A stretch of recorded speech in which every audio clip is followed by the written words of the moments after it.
ঠাকুর, মা, স্বামীজির শ্রীচরণে ভক্তিপূর্ণ প্রণাম জানিয়ে আজকের নিবেদন যুগপ্রবর্তক বিবেকানন্দ, স্বামী অপূর্বানন্দ। দেহত্যাগের 3-4 দিন পূর্বে এক সন্ধ্যায় শ্রী ঠাকুর নরেনকে কাছে ডাকলেন। ঘরে আর কেউ ছিল না। দরজা বন্ধ করা হলো। নরেনকে সামনে বসিয়ে তার চোখের উপর দৃষ্টি নিবদ্ধ করে ঠাকুর ক্রমে সমাধিস্থ হলেন। ওই সময় নরেন্দ্র অনুভব করলেন ঠাকুরের দেহ থেকে বিদ্যুতের মতো একটা তেজ তার শরীরের মধ্যে প্রবেশ করছে। ক্রমে তিনিও সমাধিমগ্ন হলেন। দীর্ঘ সময় ওই অবস্থায় ছিলেন। বাহ্যজ্ঞান লাভের পর নরেন্দ্র দেখলেন যে ঠাকুর আনন্দ অশ্রু বিসর্জন করছেন। ঠাকুর পরে সস্নেহে বললেন, আজ যথাসর্বস্ব তোকে দিয়ে ফকির হলুম। তুই এই শক্তিতে জগতের অনেক কাজ করবি। কাজ শেষ হলে ফিরে যাবে। নরেন্দ্রনাথও কাঁদতে লাগলেন। তার মুখ থেকে একটি কথাও বের হলো না। সেদিন ঠাকুর জগদ্ধিতায় কাজের জন্য নরেন্দ্রের ভিতর শক্তি সঞ্চার করেছিলেন। ঠাকুরের বিপুল আধ্যাত্মিক শক্তির উত্তরাধিকারী হলেন তিনি। এক প্রদীপের শিখা থেকে জ্বলে উঠল আরেকটি প্রদীপ। পরে জ্বলেছিল আরও শত শত প্রাণে ওই দীপশিখা। নরেন্দ্রের ভিতর শক্তিরূপে অনুপ্রবিষ্ট হলেন শ্রীরামকৃষ্ণ। দুজন এক হয়ে গেলেন। মহাসাগরে মহানন্দ সম্মিলন। নিদারুণ রোগ যন্ত্রণায় কাতর শ্রীরামকৃষ্ণ। এত কষ্ট যে দেখলে অশ্রু সংবরণ করা যায় না।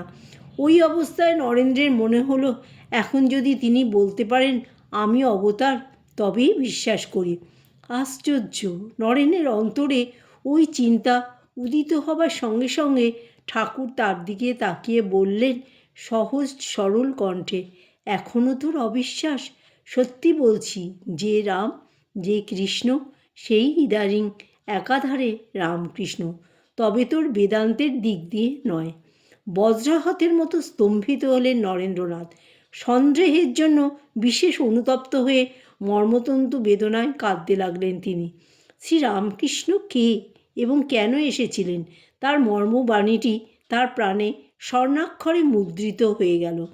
শ্রীরামকৃষ্ণ আজ নূতন রূপ নিয়েছেন নরেন্দ্রের অন্তরে, অবতার বরিষ্ঠ রূপে। শুধু তাই নয়, সর্বভাবরূপে, সর্বধর্মরূপে, সর্বদেবদেবী রূপে।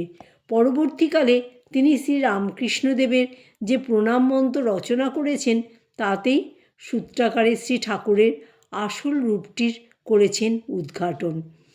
বিবেকানন্দ সেই বেদীমূর্তি রামকৃষ্ণের বাণী বিশ্ববাসীর নিকট প্রচার করেছেন। রামকৃষ্ণ কোনো দেশ বিশেষ, জাতিবিশেষ বা ধর্মবিশেষের জন্য আসেননি। তিনি এসেছিলেন সনাতন বৈদিক ধর্মের জীবন্ত রূপ নিয়ে, নবতম প্রকাশ রূপে, বিশ্বধর্মের প্রতীক রূপে। দ্বৈত, বিশিষ্টাদ্বৈত, অদ্বৈত, শৈব, শাক্ত, গাণপত্য, মুসলমান, খ্রিস্টান, জড়োয়া খ্রিস্টান প্রভৃতি জগতের সকল ধর্ম ও মতবাদের যুগোপযোগী অধুনাতন প্রকাশরূপে।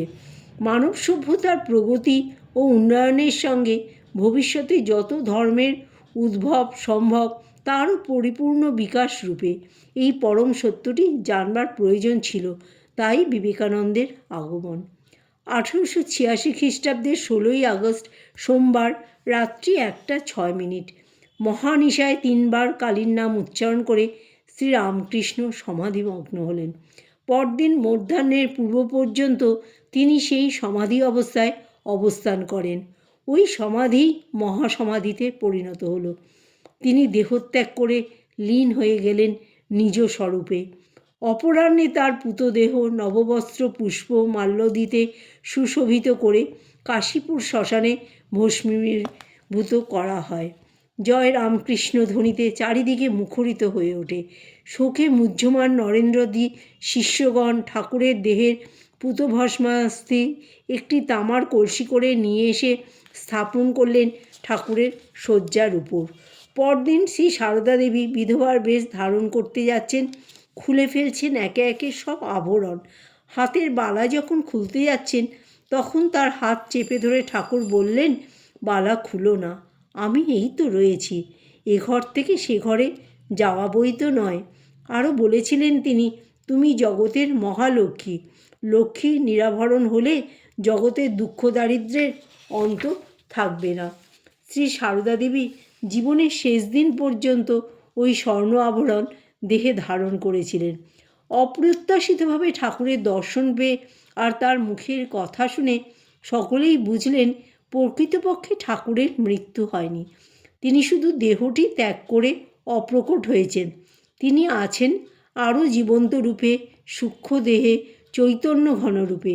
শ্রী সারদা দেবীর নির্দেশে সঙ্গে সঙ্গে ঠাকুরের পূজাদির প্রবর্তন হলো।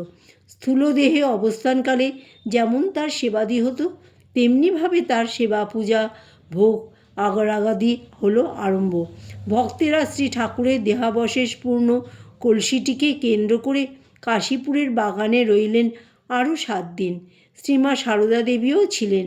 বাড়ি ভাড়ার মেয়াদ শেষ হলে শ্রীমা গেলেন বাগবাজারে বসু বলরাম ভবনে।